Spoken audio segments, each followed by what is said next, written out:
Donc, on est de nouveau réunis pour la continuité de notre grande œuvre, qui est la co-création du nouveau monde que nous souhaitons. Et vous savez qu'il est essentiellement question d'en établir les bases de ce nouveau monde en nous, en chacun de nous, d'abord à l'intérieur de nous. Sinon, ça ne marchera pas. Et j'ai pensé à Sylvie en disant, à toi Sylvie, désormais particulièrement, en pensant que, en agissant comme nous le faisons depuis un certain temps, nous devenons nos propres architectes d'intérieur. Bien sûr, c'est jour après jour, moment après moment, instant après instant de chaque moment qui passe, hein, que nous devons agir intérieurement. Et ça, c'est une question d'habitude pour changer notre fonctionnement habituel, hein. Et ce n'est pas si facile que ça. Donc, en tout cas, nous disposons quand même maintenant d'aides et d'outils qui sont annoncés comme ça, qui sont proposés à chaque réunion. Et j'espère vraiment que vous en tenez compte et que vous les utilisez. Parce que quelquefois, comme ça, quand les réunions sont récurrentes, comme nous le faisons tous les samedis, des tas de choses évidemment arrivent qui sont des propositions de thèmes différents et voilà, on envisage plein d'autres choses, et on aurait tendance quand même à oublier, hein, à oublier les outils indispensables et puis finalement à plus s'en servir puisque tous les samedis on a une nouvelle proposition. Donc ce n'est pas terrible ça. Donc voilà pourquoi je vais me permettre de revenir encore et encore sur ce dont nous avons parlé, qui sont des aides, des outils qui soutiennent notre projet de mener à bien, ce nouveau monde envisagé. Je rappelle que la prise de conscience de l'infini pouvoir de notre esprit est indispensable. Nous devons nous rappeler de cela. Mais nous en rappeler, je ne sais pas, beaucoup plus fort que juste une simple mémoire. Nous devons l'inscrire dans les profondeurs de notre registre de chaque instant, de manière que ça soit quelque chose dont nous ayons vraiment une prise de conscience très très forte. Parce que ce pouvoir de l'esprit, le pouvoir infini de l'esprit, il agit dans les deux sens, hein. Il agit de la manière créatrice, positive, bénéfique, mais il agit aussi dans l'autre sens. Et en fait, ce pouvoir de l'esprit, il agit selon nos ordres. Souvent, nous disons des choses, nous employons des mots pour nous exprimer dans la journée, et ce sont des mots à pouvoir négatif. C'est vrai que les mots, les sons qui sortent de notre bouche et les mots donc, qui sont pensés avant d'être exprimés, ils ont une vibration très forte qui ne se perd pas, hein, qui ne se perd pas. Une fois que c'est émis, ce qu'on a dit, ça se répand partout, déjà en nous, autour de nous. Ça a une influence agissante, vraiment un pouvoir très très agissant. Donc il faut vraiment faire attention. C'est vraiment un entraînement permanent, en fait. Donc, si nous sommes au fond de nous imprégnés de peur, de ressentiment, de doute, de colère, d'impression, on ne se sent pas bien, ça ne va pas, etc., eh bien, tout ce que nous allons dire va être imprégné de cette force-là, de l'esprit qui... alors, donc, vous voyez bien que c'est à nous de voir, d'arriver à percevoir le fond de notre être pour que nous puissions vraiment rectifier ce qui sera un empêchement au bonheur chez nous, à la santé aussi d'ailleurs, hein. Je pense aussi par exemple, il y a parmi vous certaines personnes qui peignent, qui sont même des artistes confirmés. Et je pense à elle et je me dis que, par exemple, Valérie ou Irène ou d'autres personnes comme ça qui sont très créatives, je pense à vous assez souvent et je me dis que dans votre peinture, à quoi vous pensez quand vous êtes à la création de vos propres œuvres? Parce que ces œuvres qui se déposent comme ça élégamment, artistiquement sur vos toiles, elles ne se déposent pas que là. Donc, quand vous êtes à l'œuvre de création du beau, toi aussi Sylvie et d'autres encore, quand vous êtes, Philippe, quand vous êtes à l'œuvre de création du beau, faites attention que ce beau soit vraiment purement beau. Parce que si en même temps vous pensez à des choses négatives, alors le beau va comporter des tâches qui ne seront pas visibles extérieurement, mais qui auront un pouvoir sur vous comme sur les autres qui vont regarder l'œuvre. Ça, c'est important hein, d'y penser à ça aussi. Donc, cette prise de conscience de la puissance incroyable de notre esprit doit s'accomplir sur les deux niveaux de notre être. Intellectuellement, c'est-à-dire tout ce que nous pensons, voilà, les choses ordinaires même de nos fabrications mentales, et puis plus profondément, plus lumineusement au niveau de la conscience. Ces deux niveaux-là, c'est comme ça que nous fonctionnons. Alors à propos de la conscience, comment agit-elle lorsqu'elle est bien dirigée? On va penser à ça plutôt qu'autre chose. Comment agit notre propre conscience quand nous la dirigeons vers le beau, le bien, le bon? Quand déjà nous élevons ce niveau de conscience, rien que le fait de vouloir le faire, notre conscience commence à s'élever parce que c'est sa réaction naturelle à notre conscience, c'est d'aller vers le haut, d'aller vers le clair, d'aller vers le juste. Donc, la moindre sollicitation de notre part, de la part de notre esprit, notre conscience y va. Et elle s'élève et en s'élevant, elle laisse émerger des émotions nobles. Si je vous raconte tout ça, c'est pas pour bla bla bla, un peu plus en rajouter à chaque fois, c'est simplement parce que ça nous permet de saisir la balle des mots au bon et de les faire rebondir dans notre propre cours d'exercice, dans notre propre jardin. Donc, quand le niveau de conscience s'élève, il laisse émerger les émotions nobles dont nous parlons si souvent, la joie, la gratitude, l'amour, l'altruisme, évidemment, la fraternité, tout ce qui peut nous rassembler au lieu de nous diviser. Alors, encore une fois, hein, discernement quand même, hein, quand on dit ça, c'est pas... c'est suivant les conditions de notre vie, tout ce qui s'y passe. Nous savons bien qu'il y a des choses auxquelles il est préférable que nous détournions notre attention plutôt que de s'appesantir dessus. Hein. Mais quand même, cet ensemble de bonnes émotions régénère nos forces vitales, donc rehausse notre capacité immunitaire. C'est très simple puisque tout marche ensemble. La souvenance permanente de vos trois guerriers de lumière qui sont, dès que vous les prenez pour accompagnants dans votre existence, ces guerriers de lumière s'intègrent à vous, vous devenez vous-même votre propre guerrier de lumière. Souvenez-vous, j'espère que c'est clair dans votre esprit, l'espoir, la joie et le courage. Ces trois guerriers doivent être nos partenaires, les partenaires de nos activités qui soutiennent évidemment nos convictions. Nos convictions, c'est là où, quand nous avons une conviction, c'est généralement que le sujet nous plaît. Il est agréable à notre esprit, notre cerveau aime bien entendre intérieurement tout ce que nous disons ou tout ce que nous croyons, auquel nous adhérons, etc. Et à ce moment-là, ça devient vraiment un véritable partenaire, c'est-à-dire un soutien authentique. Alors, parmi ces soutiens, qu'est-ce qu'il y a? Il y a voilà, les trois guerriers de lumière, mais qui reposent sur quoi? Déjà, la reconnaissance de notre nature spirituelle.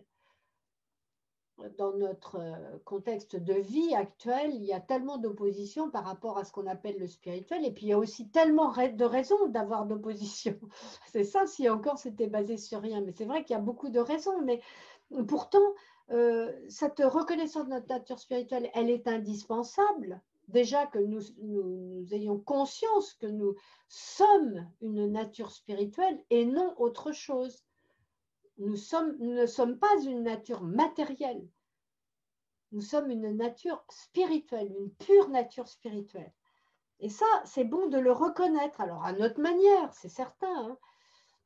Il n'y a jamais d'exigence dans ce domaine-là, il n'y a jamais de forcing, il n'y a jamais de choses qui disent il faut que tu regardes les choses comme ta nature spirituelle de cette manière ou que tu t'engages dans cette voie-là, etc. Il n'y a pas ça. Dans la réalité spirituelle, il n'y a pas d'exigence, jamais. Chacun doit pouvoir se reconnaître comme il l'entend. Donc, cette nature spirituelle qui est la nôtre, elle a des qualités innées de force et d'intelligence qui sont toujours présentes en nous puisque c'est notre nature. Et donc, c'est en elle que nous pouvons appuyer nos efforts pour pouvoir progresser. Donc, vous voyez bien qu'il est important de reconnaître notre nature spirituelle. Même les personnes les plus réfractaires à cela, qui remarquez bien que quand déjà tout le monde y va vers cette nature spirituelle, je pense là que déjà les chemins artistiques nous y conduisent, mais c'est toujours relié à la nature spirituelle d'accès immédiat, c'est-à-dire pas la profondeur. C'est la profondeur qui est une aide, ce n'est pas l'accès immédiat. Donc voilà, donc je voulais faire ce petit point avec vous avant de commencer réellement le sujet, d'aborder le sujet du jour. Encore une fois, parce qu'il arrive vite, et ça je tiens vraiment à comment dirais-je, à appuyer sur cela, c'est qu'il arrive vite que s'habitue à recevoir des enseignements spirituels ou des idées spirituelles ou que l'on apprécie à chaque fois, mais dont on ne fait rien. Alors, ça ne sert à rien. Ça ne sert à rien. Donc, ce rappel des notions qui sont déjà dispensées au cours des précédents Zooms vient vous dire en insistant que c'est votre expérience personnelle dont il est question à être ensemble. C'est que chacun ait justement cette capacité de faire une expérience dont il n'a pas l'habitude. Faire une expérience inhabituelle, donc, qui viendra vous dire des tas de choses, qui viendra vous montrer que ce qui vous est présenté et donné vous apporte réellement le bien que vous cherchez. Sinon, vous ne le savez pas. Vous entendez quelqu'un qui raconte quelque chose et vous vous dites, oui, bon, bah, d'accord, c'est bien. Il y a des choses qui vous plaisent, d'autres moins qui vous intéressent, d'autres moins. Vous bâillez, vous dormez, vous vous réveillez de temps à autre. Ce n'est pas ça qui va vous amener à faire une expérience suffisante pour vous démontrer votre propre chemin de lumière. Voilà, c'est votre expérience personnelle. Voilà pour le rappel. J'espère que vous en tenez compte parce que c'est très important. Le thème d'aujourd'hui maintenant est comment pouvons-nous valoriser, donner de la valeur donc à tous nos actes dans la vie quotidienne, tous nos actes quels qu'ils soient, même les plus petits, comment reconnaître l'énergie qui est en chaque acte et reconnaître la belle énergie qui est en chaque acte. Alors vous allez me dire, bah oui, mais enfin on fait des tas d'actes qui ne sont pas terribles et donc ils n'ont pas forcément une belle énergie. Bah, vous savez que si, parce que, ben, sauf que vous ne la mettez pas, cette belle énergie en avant, alors évidemment ce n'est pas elle qui va fonctionner, mais vous pouvez retourner la médaille et voir que de l'autre côté, il y a vraiment le beau. L'autre côté du noir, il y a le blanc étincelant. Alors, comment donc valoriser? Ça veut dire comment énergétiser de manière positive toutes les actions de notre vie quotidienne. Voilà. Nous avons tous entendu parler du champ magnétique de la Terre, des lieux magnétiques favorables, de l'attraction magnétique des astres et des planètes, et aussi bien sûr du pouvoir magnétique des métaux et des minéraux, puisque beaucoup d'entre vous s'intéressent aux pierres, aux propriétés des pierres, etc. Mais ce dont je veux vous parler aujourd'hui, c'est de notre propre pouvoir magnétique. Sans rien, sans l'aide d'une pierre, sans l'aide d'autre chose, notre propre pouvoir magnétique et comment nous pouvons l'utiliser pour augmenter le potentiel vibratoire de chacun de nos actes du quotidien, de tout ce que nous touchons, de tout ce que nous faisons, de tout ce qui nous engage avec le monde extérieur finalement, les choses que nous mettons en relation profondément avec nous-mêmes par nos propres actes. Eh bien, j'espère que vous n'avez pas oublié le bouclier de protection qui vous a déjà amené sur cette voie-là, qui vous a fait prendre conscience de vos qualités de patience, d'intégrité, de courage, de confiance, de persévérance. Voilà, toutes ces choses, le petit cahier, enfin toutes les choses que vous utilisez. J'espère que vraiment vous en tenez compte parce que ça entre dans ce que je vais vous dire. Ce sont des petits gestes de la vie quotidienne qui servent justement cette application à la projection de votre propre magnétisme personnel. Ainsi, en faisant tout ce que nous avons déjà vu, vous participez à la vie, à votre vie, en devenant votre propre soignant. Maintenant, nous avons décidé de devenir nos propres architectes intérieurs. Et tout ça dépend des relations que nous entretenons avec nous-mêmes, les autres et la vie en général. Donc, c'est bien la pratique régulière de la concentration, c'est-à-dire de l'attention que nous portons aux choses, qui permet l'exercice du pouvoir de tout ce dont nous disposons au travers de notre esprit et pas seulement, au travers également de cette force magnétique, électromagnétique qui nous traverse dans la réception du magnétisme de la Terre, mais aussi dans la réception du magnétisme céleste, et puis de toutes les forces magnétiques qui nous entourent. C'est bien par l'attention, la culture de l'attention, que nous allons pouvoir capter ces forces et les mettre, non pas à notre service, parce que ça ne serait vraiment pas juste comme expression, mais les utiliser parce qu'elles sont là pour ça. Mais sans capacité d'attention qui va nous conduire à la concentration, à développer le pouvoir de concentration en nous, c'est-à-dire à la capacité de méditer. Parce que si nous n'avons pas d'attention, nous n'avons pas de capacité de méditation, hein, contrairement à ce que nous pouvons croire. Hein. Donc, ça ne sert à rien tout ça, tout ce que nous disons. Donc voilà, donc c'est la pratique régulière de l'attention d'abord, faire attention à tout. Déjà en ce moment, faire attention, on est tous là en présence de nous-mêmes, en présence des autres. Nous devons le savoir à l'intérieur de nous. Et puis, attention à tout ce qui est dit, attention à tout ce que ça fait vibrer dans l'atmosphère autour de nous, en chacun, etc. Développer cette capacité d'attention, c'est vraiment très, très important. C'est pour ça, vous savez, que ce principe de pleine conscience a si bien marché dans les hôpitaux, auprès des malades ou des gens, parce que justement, en étant conscient des choses très ordinaires déjà, hein, qui sont là à disposition immédiate, on développe quelque chose qui est quelque chose un peu comme un photographe qui, quand il se focalise, c'est-à-dire donc par l'attention sur l'objet de ce qu'il veut photographier, a en même temps une vision globale. Parce que c'est ça, la belle photographie, ce n'est pas juste le sujet, c'est tout ce qu'il y a autour du sujet, au-dessus, en dessous, de chaque côté, devant, derrière, et comment on positionne le sujet, donc d'attention, dans cette intégration de tout ce qui est. C'est de ça dont je vous parle, vous voyez?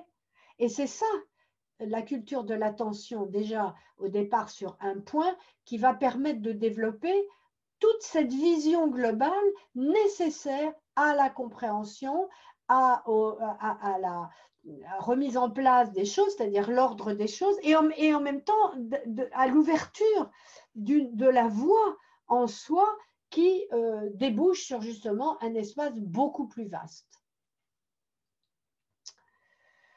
Voilà, donc cette pratique régulière, non seulement elle favorise le développement de toutes les belles qualités qui sont en nous et qui sont des aides, donc des aides, des guides, des forces aussi, mais qui ouvre cette voie de vastitude qui nous permet d'être en même temps à l'intérieur et à l'extérieur et de pouvoir de cette manière comprendre la vie telle qu'elle est et le sens de la vie. et de ce que nous faisons. Donc ça, on en a déjà parlé et on continue d'avancer dans cette histoire. En quoi nos actes sont-ils concernés par le magnétisme? Tout simplement parce que l'action du magnétisme, l'action magnétique qui induit le principe de vie en toute chose, hein, cette action-là, magnétique, elle est liée à la matière, le corps, et elle est liée à l'esprit, le mental. Par le fait que la matière elle-même est constituée d'atomes d'énergie auxquels notre esprit, en tant que substance, elle, énergétique, vibratoire, subtile, est relié. Donc, nous ne pouvons rien occulter. Nous ne pouvons pas dire « ça m'intéresse, mais il n'y a que ça qui m'intéresse ». Non, ce n'est pas possible. Si nous sommes projetés dans notre propre vie au milieu d'un bain de tout possible, de choses qui se réalisent, de choses qui se détruisent, de choses qui émergent à nouveau, etc., c'est bien pour une raison. Ce n'est pas pour qu'on soit focalisé juste dans notre tout petit univers, reposant bien sûr, tournant ce petit univers autour de notre nombril. Hein. Ce n'est pas pour ça que nous sommes en vie, pas du tout. Tout est en tout par les liens des énergies qui, dans leur mouvement créatif perpétuel, unissent, enfin font déjà apparaître, unissent ensuite, séparent, évidemment, c'est le jeu de la vie, et réunissent au travers de tout ce qui apparaît, disparaît constamment. C'est le jeu de la vie, c'est une boucle perpétuelle et rien, évidemment, ne provient de rien, comme rien ne meurt jamais, parce que tout se transforme. Et ça, c'est la excellente nouvelle. Tout se transforme. En tant que propre architecte de notre univers intérieur, mais quelle merveille, juste dans ces trois mots, tout se transforme. Eh bien, nous pouvons tout de suite ouvrir un sourire sur ce champ de créativité des tout possibles en nous, parce que ça dépend de nous. Voilà, ça dépend de nous. La vie est énergie et son pouvoir d'attraction magnétique va toujours vers le bien. Ah mais ça c'est... Alors là je vous vois sursauter, mais pourtant c'est la réalité. Le pouvoir d'attraction magnétique de la vie va toujours vers le bien. Qu'est-ce que ça veut dire? Ça veut dire que ce pouvoir magnétique est toujours à l'œuvre de réparation, à l'œuvre de récupération, à l'œuvre d'union du positif. Seule une orientation de l'esprit vers le négatif annule les informations créatrices de ce pouvoir de vie, annule les informations créatrices de santé, de bien-être, de bonheur, d'abondance de bien même. D'abondance de bien. C'est la raison pour laquelle, vous voyez, les esprits qui sont pessimistes de nature, qui doutent sans arrêt de tout, quelque chose apparaît qui est joli, qui est beau, qui est joyeux, au lieu de se réjouir, ah oui, mais là, il y a quelque chose qui ne va pas, quoi. La noirceur de l'esprit attire ce qui ressemble à cette noirceur, ce qui ressemble à ces doutes, ce qui ressemble à ce pessimisme. Mais en fait, le pouvoir de l'esprit nous donne raison, tout le temps, il nous donne raison. Pourquoi? Parce qu'il n'est pas sentimental, ce pouvoir de l'esprit comme nous. Il n'est pas émotionnel. Nous, on est là, on dit, ah, oh, ça c'est, je suis pas bien, je suis pas bien, je suis pas bien. Bah, le pouvoir de l'esprit va dire, ah, elle n'est pas bien ou il n'est pas bien, d'accord. Et tout ce qui peut renforcer ce pas bien va se produire. Le pessimisme attire les obstacles, évidemment, la même chose que les doutes. Les doutes attirent le manque de réponses favorables de l'énergie de la vie, le manque de réponses favorables aux bonnes réalisations. La noirceur attire la peur et le malheur. Pas terrible, hein? Donc, ça veut dire que ce qui est quand même, ce qui nous réveille là, c'est que d'abord, nous savons que nous pouvons nous réveiller n'importe quand. Il ne sera jamais trop tard. Même si nous avons passé notre vie à créer des difficultés, il ne sera jamais trop tard pour maintenant changer le courant des choses. Ça ne va pas se faire simplement parce qu'on l'a décidé, parce que notre orgueil, c'est bon, allez, j'ai décidé ça, ça doit se faire. Non, ça c'est juste de la bêtise, quoi. Donc, il va falloir patienter, peut-être autant de temps que nous avons mis à créer en nous des sources ravageuses. Eh bien, il va falloir tourner ces sources ravageuses dans un courant, installer un nouveau courant, un courant fluide. Et ce n'est pas en une seconde. C'est comme le nouveau monde que nous voulons. Ce n'est pas en une seconde non plus. Alors, puisque nous avons décidé d'avoir confiance en nous et en la vie, hein, ici, dans notre groupe, nous avons décidé ça. On ne veut pas dire que nous y arrivons, mais nous avons en tout cas décidé d'avoir cette confiance. Alors, voyons d'un côté pratique ce que nous pouvons faire pour rendre chaque activité de notre quotidien plus bénéfiquement intense en utilisant nos forces magnétiques. Alors, il y a quelque temps déjà, j'ai participé à une expérience sur la magnétisation de l'eau. Et cette expérience, je la poursuis toujours et je me rends compte maintenant des bienfaits réels que ça procure. Alors, évidemment, j'ai participé à cette expérience parce que je connaissais déjà les bénéfices de la charge que l'on peut donner, d'ailleurs, pas seulement à l'eau, mais aussi à des objets, à des tas de choses, hein, toujours l'infini pouvoir de notre esprit. Mais l'eau, c'est vrai que l'eau est très réceptrice puisqu'elle est par essence même, elle est créatrice. Donc, évidemment, elle reçoit et elle transforme, etc. Donc, je veux vous proposer cette expérience. Pour le bon équilibre de notre santé à tous, déjà, il est recommandé de boire suffisamment d'eau par jour. Bon. Maintenant, de prendre conscience qu'à l'origine, l'eau possède un pouvoir vitalisant, régénérant et équilibrant.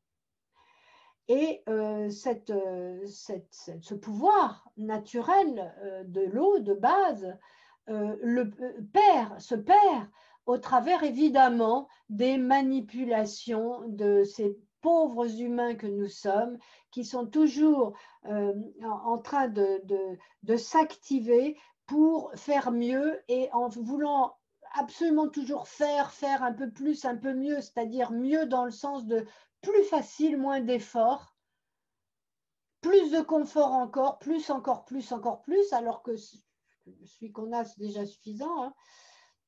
Eh bien, cette eau, elle perd son pouvoir par l'accumulation des métaux lourds, des polluants, de tout ce que nous mettons, nous, pour bien avoir une lessive plus productive, des savons, enfin, etc., etc. Et puis, tous les polluants des champs de partout. Enfin, bon, voilà. On va pas recommencer à dire ce que l'on sait. Alors, nous pouvons maintenant, à notre niveau, chez nous, eh bien, accorder à notre eau un pouvoir soignant par la magnétisation. Alors, ce qu'il doit être fait, je vous le répète, suivant donc ce que j'ai fait moi-même au travers de cette expérience, en suivant la guidance de 2 scientifiques, hein, eh bien, c'est de remplir une bouteille en verre, une bouteille d'eau évidemment, en verre, avec la ferme intention, déjà depuis le départ, au moment où on va chercher la bouteille, avec la ferme intention d'en faire une eau de santé. Donc, on remplit notre eau et on sait qu'en la remplissant, on la remplit au robinet. Hein. Donc, c'est une eau qui est chargée de toutes les choses pas bonnes hein, déjà. Mais peu importe, nous, on remplit notre bouteille d'eau en verre en se disant, voilà, maintenant, cette eau-là, elle va devenir mon eau de santé.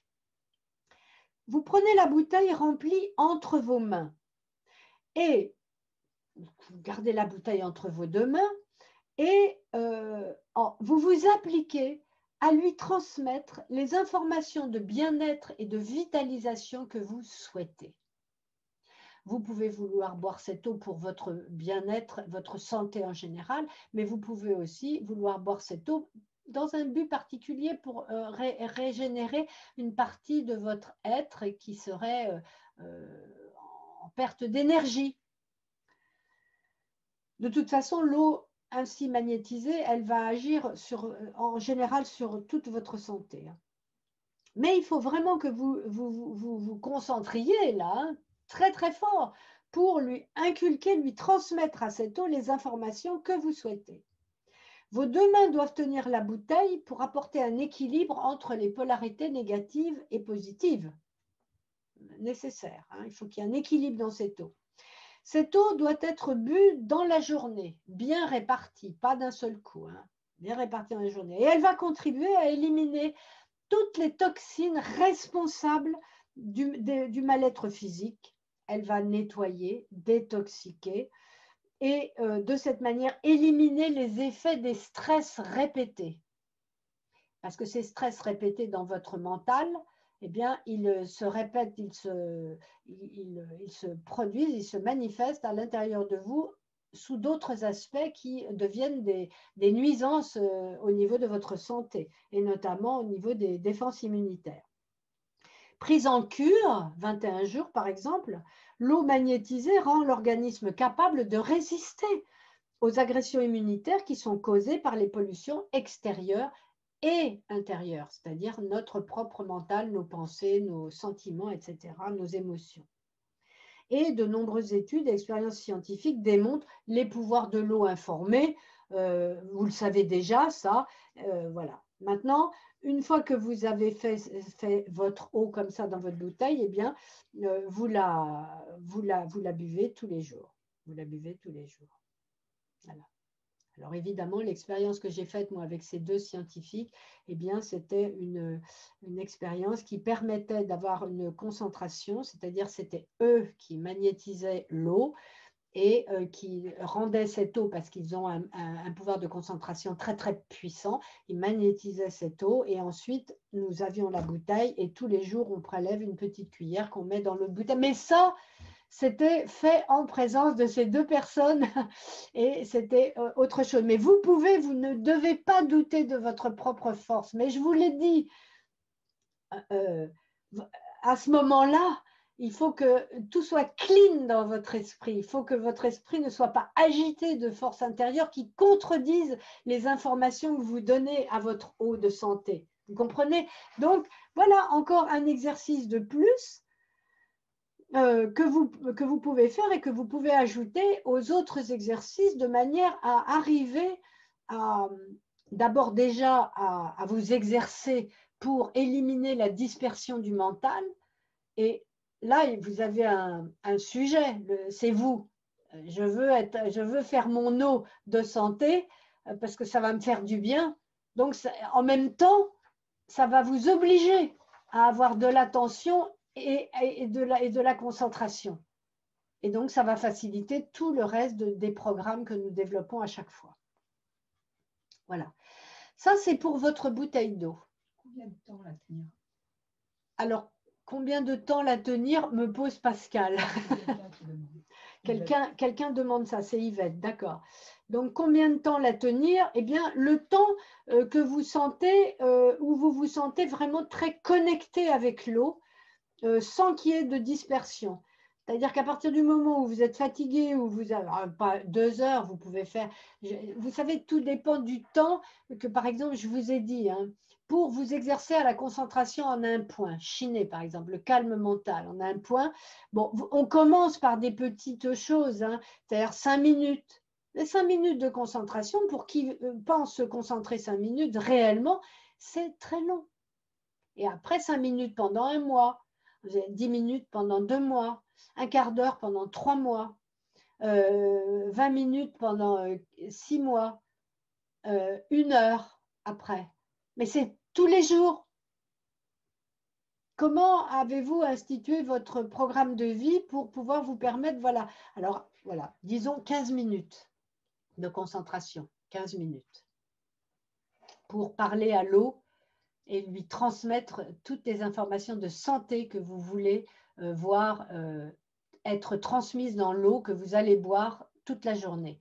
Et vous refaites votre bouteille d'eau tous les jours. Voilà. Alors, après, au cours des repas, alors on parle souvent, vous savez, il y a une tradition judéo-chrétienne qui est la bénédiction des repas. Alors ça s'est perdu, mais pas pour tout le monde, hein. Dans les Tibétains bénissent aussi leurs repas. Bon, enfin d'autres certainement, les hindous, c'est sûr. Voilà, il y a cette habitude de bénir les aliments. Mais qu'est-ce que ça veut dire bénir? Ça veut dire transmettre une énergie que l'on possède en soi et que l'on transmet à une matière inerte ou à une matière vivante. C'est ça, bénir.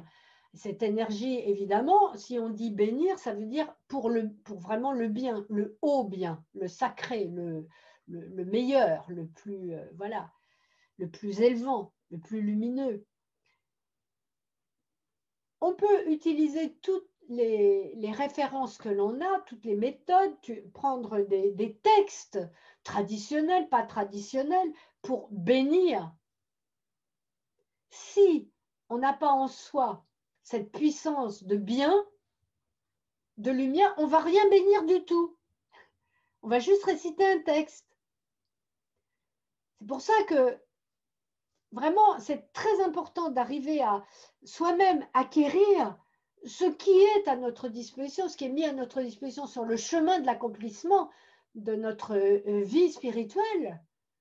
Parce que d'abord, parce qu'elle est reliée à notre chemin d'accomplissement de vie matérielle, de vie ordinaire. Les deux ne sont pas séparés du temps de notre incarnation. Et en même temps, eh bien oui, nous savons bien que par réaction, par les intercommunications, eh bien nous entrerons en communion avec tout ce qui ressemble à ce que nous sommes. Donc, oui, nous rencontrerons les bons partenaires de vie, oui, nous rencontrerons les vrais bénisseurs, c'est-à-dire les vrais maîtres spirituels qui sont capables de vraiment d'induire la force qu'ils ont, la force spirituelle, la haute force spirituelle qu'ils ont en eux pour la transmettre, vous la transmettre déjà, nous la transmettre, etc., etc. Vous voyez, tout, c'est pour ça qu'il faut bien réfléchir à tout.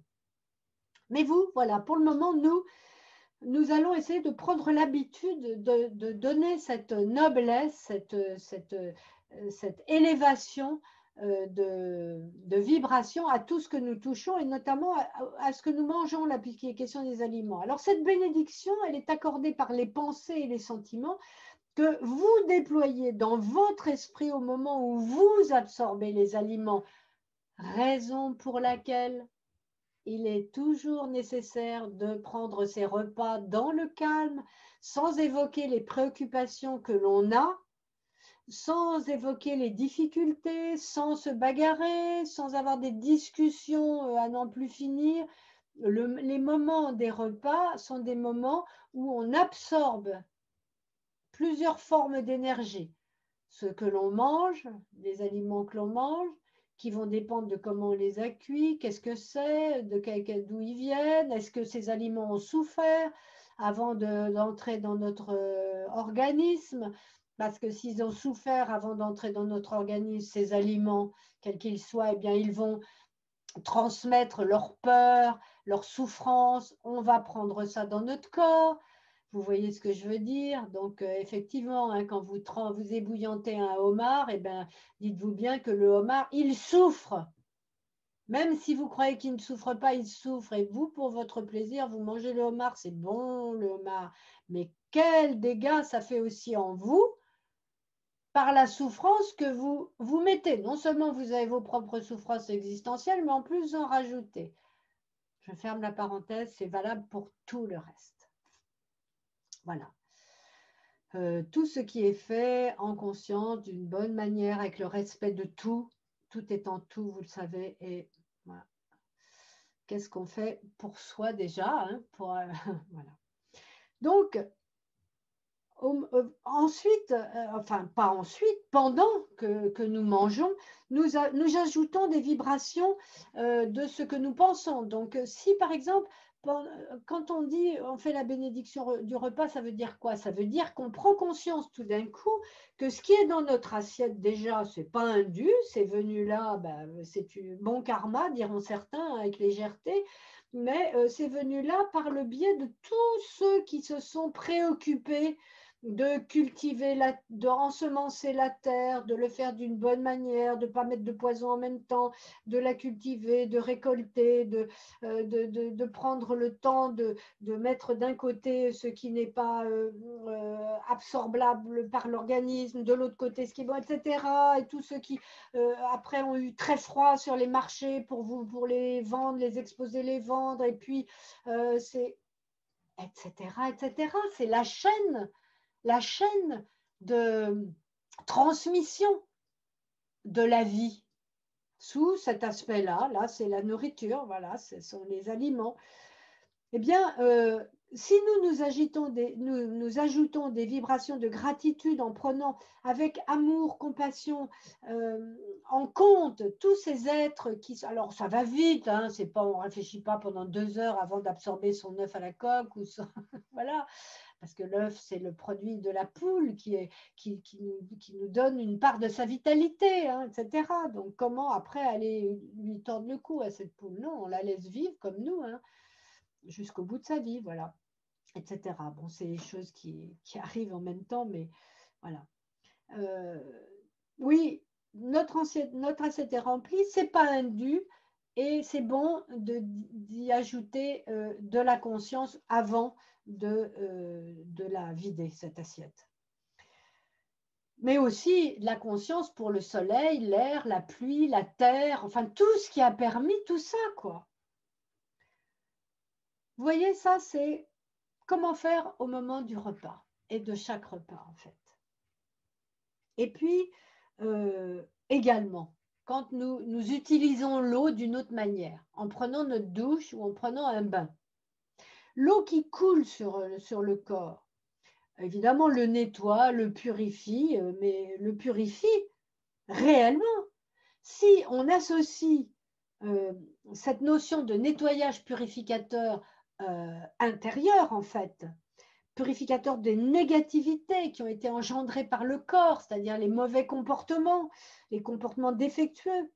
À ce moment-là, quand on a l'eau qui coule comme ça, cette prise de conscience du pouvoir bénéfique de l'eau nous permet d'entrer réellement en relation avec ce pouvoir.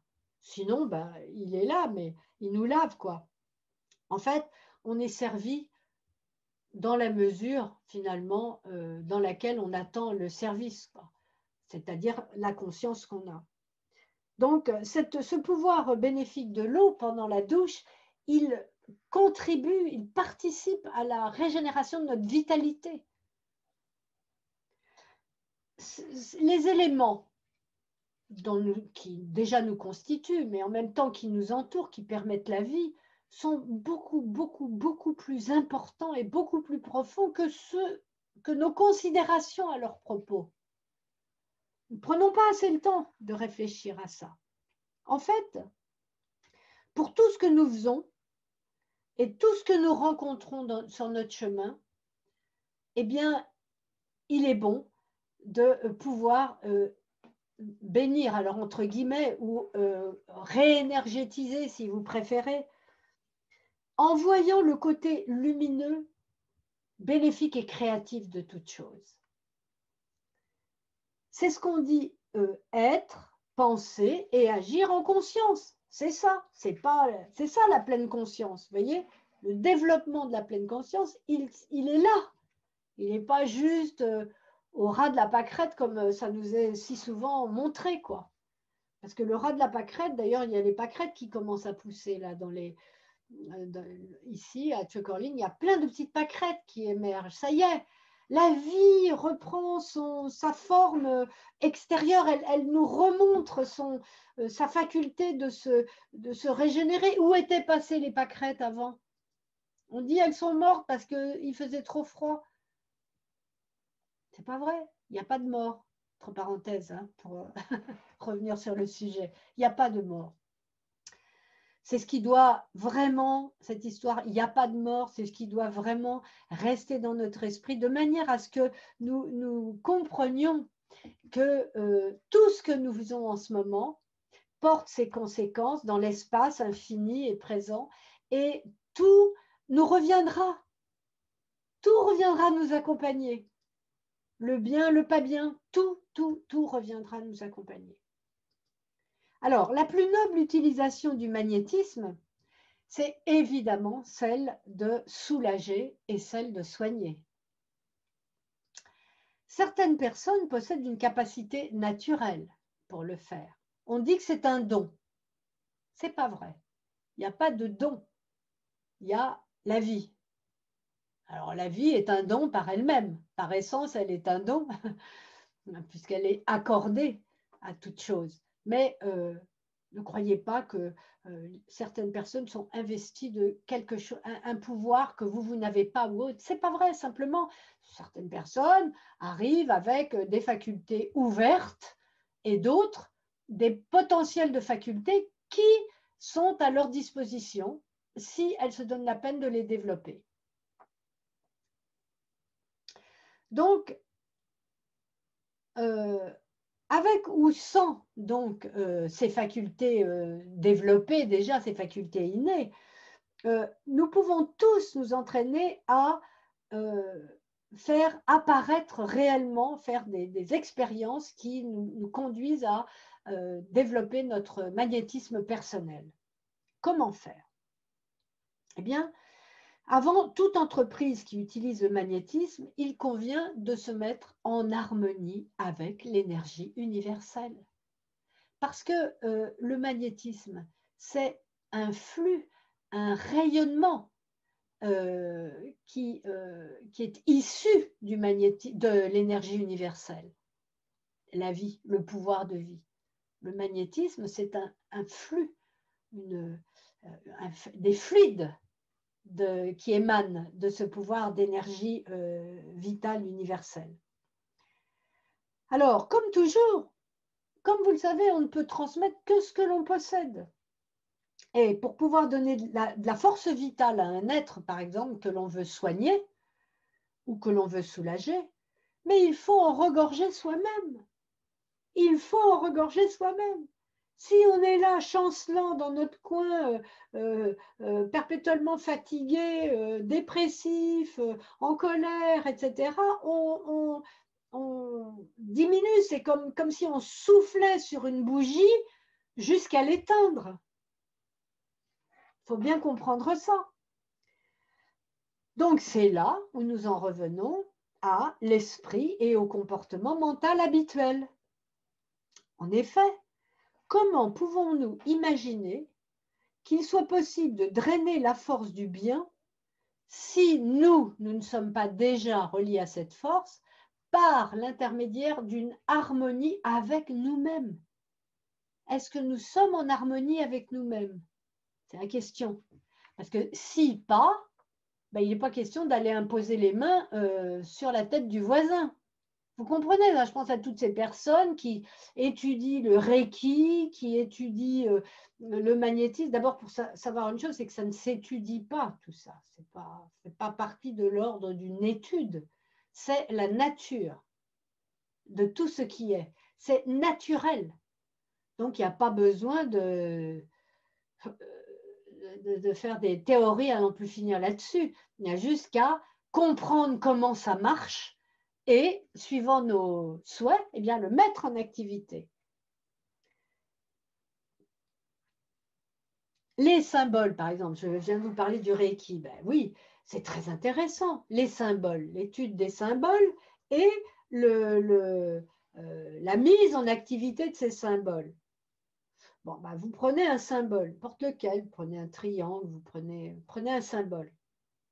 Et vous dites, parce que vous avez lu ça dans vos fascicules de Reiki, vous dites, voilà, je vais faire apparaître tel symbole, etc. Enfin, je ne vais pas dévoiler la science du Reiki ici, mais bon, vous prenez un symbole que vous associez éventuellement à un autre pour agir sur une personne. Mais déjà, Le symbole, il est agissant par lui-même. Il a une onde de forme, déjà, pour commencer, qui est agissante, hein, la manière dont il est construit. Il diffuse déjà sa propre énergie, c'est certain. Mais vous, vous croyez que parce que vous le mettez dans votre tête et que vous le visualisez dans la tête du voisin, ça va suffire. Ben non, ça ne va pas suffire. Peut-être que ça va faire une espèce de courant de réaction, mais ça va rien guérir du tout. Hein. Je peux vous le dire, ça ne va rien guérir du tout. Ça va être une réactivité de quelque chose, de votre esprit qui se concentre sur quelque chose. La force, le pouvoir de votre concentration va éventuellement avoir une action, mais cette action, elle va être temporaire. Il n'y aura pas de résultat. Ce qu'on appelle un résultat, c'est quelque chose qui s'accomplit jusqu'au bout. Vous comprenez? Donc, pour que vous puissiez faire agir le symbole ou les symboles de manière vraiment puissante, vous devez être en harmonie avec ces symboles. Et ces symboles, ils ont déjà une vibration qui leur est propre. Il faut que vous connaissiez dans son entier cette vibration qui leur est propre. Donc ça, voilà, il faut aller le rechercher. Et ensuite, il faut que cette vibration qui est propre au symbole entre dans l'harmonie, l'énergie vibratoire de l'harmonie universelle par votre propre canal, puisque c'est ce que vous voulez transmettre. Donc, ce n'est pas possible si votre canal lui-même n'est pas relié déjà à la base à l'énergie universelle. Voilà. Est-ce que c'est vous arrivez à comprendre ce que je vous explique? Oui, bien sûr. Hein. Pour pouvoir donner de la force vitale à quoi que ce soit et à un être en particulier, eh bien, il faut posséder cette force vitale soi-même et pas juste avoir un objet que vous croyez qui va, transmettre la force. C'est vous-même, ça passe par vous toujours.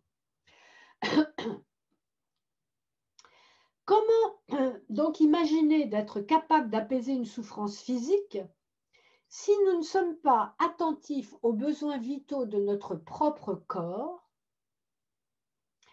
et si de surcroît nous l'empoisonnons, notre corps, en fumant ou en nous intoxiquant avec de l'alcool ou des substances drogantes, quelles qu'elles soient.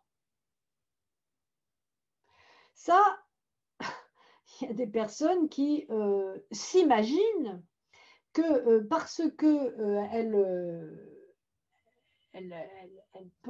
envoient soi-disant leur fluide, mais leur fluide, ils émanent évidemment d'eux, ils sont complètement pollués par les vapeurs toxiques de la cigarette ou de l'alcool, pour prendre ça, voire des médicaments. Mais les médicaments, si on a besoin de médicaments, on prend les médicaments et on sait les rendre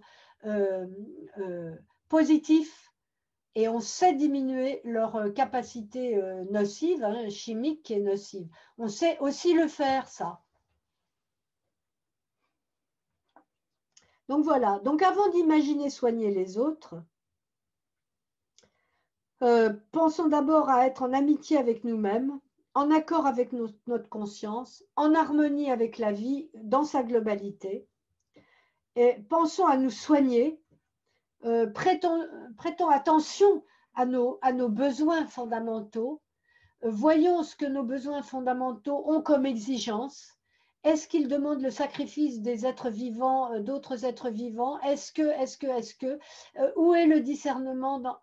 Tout ça doit être vu et vous voyez, c'est donc pas en un seul instant de rencontre entre nous, de toute façon, qu'on peut énumérer tout ce qui va agir. Mais en tout cas, on peut déjà penser que nous sommes les créateurs de notre vie, les créateurs de nous-mêmes, les co-créateurs de nos relations en échange des uns et des autres, et bien évidemment de ce futur nouveau monde que nous envisageons. Mais nous devons pour cela faire agir de manière très forte nos deux facultés qui sont la prise de conscience intellectuel qui nous permet de bouger, d'agir, de manipuler la matière autour de nous et tout ce qui nous environne, et la prise de conscience de notre conscience qui, elle, n'est pas manipulable comme on le croit, qui à la base est pure et parfaite, mais qui est recouverte